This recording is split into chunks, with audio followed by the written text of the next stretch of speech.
kamil insanlardan biri deyir ki,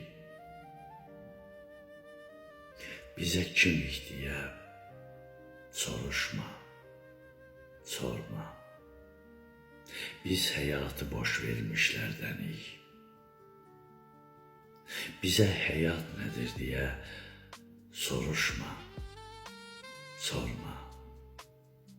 Biz hayat deryasında yüzenlerdenik. Bizi güzel meyhanelerde axtarma dostum. Tapa bilmezsen biz dost şərabı içənlərdənik.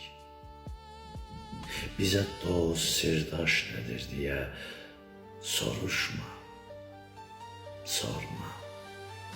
Biz onlar üçün ölme gedenlerdenik. Sana bir şərab vereceğim. İç, ama sərxoş olma. Sana bir gül vereceğim.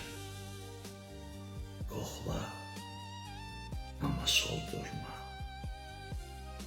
Sana yüreğimi vereceğim. Sev.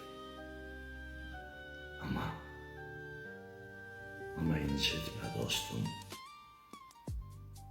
İncitme.